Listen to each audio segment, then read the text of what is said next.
Halo Sobat Ayon, ketemu lagi nih sama gua. Kenapa ya tiap ISP atau Internet Service Provider nggak pernah ngasih SLA atau Service Level Agreement itu di angka 100%? Palingan cuma di 98, 99. Kenapa ya ISP tuh nggak bisa ngasih seperfect itu? Apa sih penyebabnya? Yuk kita bahas.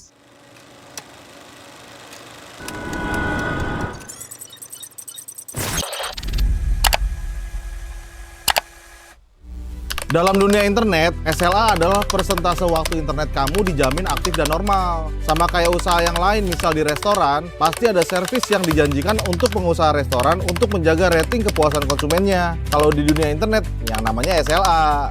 Di sini nih problem dan sebabnya. Kenapa nggak bisa ngasih 100%? Bukan karena ISP-nya tuh jahat, tapi karena dunia service provider itu sistem yang kompleks. Kalian juga harus tahu nih, kalau ada kabel, ada server, ada router, dan data center, dan manusia. Jadi kalau mau buat faktor tersebut bekerja 100%, itu kayaknya mustahil deh Sobat Ayon. Karena PLN aja itu pasti ada sistem pemadamannya kan. Nah apalagi sama internet, karena ada sistem yang perlu di maintenance, ada manusia yang ada human error-nya, ada kabel-kabel yang harus di maintenance juga. Jadi 100% itu kayaknya nggak mungkin Sobat Ayon. Ada juga faktor manusia dan teknologi yang ada, seperti galian proyek jalan, kesalahan konfigurasi, dan maintenance jaringan. Karena kita tahu bahwa secanggih apapun buatan manusia, yakin deh pasti ada kekurangannya. Dan ini sering terjadi di luar kendali dari ISP lokal. Jadi emang nggak mungkin 100%, tapi 99% atau 99,5% itu sudah dianggap bagus kok. Karena memang standarnya seperti itu. Demi memungkinkan harga-harga yang masuk akal. Kalau diusahakan 100%, apa sih konsekuensinya? Secara teori 100% bisa didekati. Tapi dengan harga yang nggak masuk akal nih Sobat Ayon.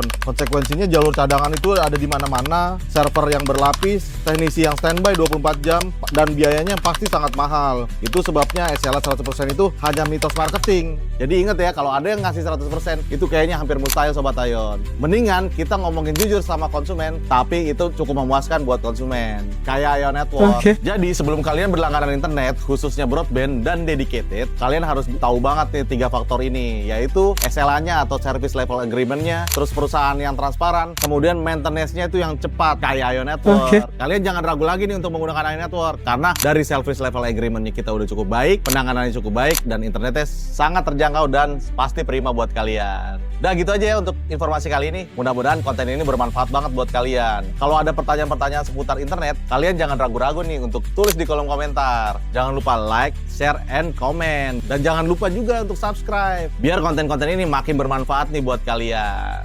Oke deh kalau gitu, ayo masuk for better life, turn on your life.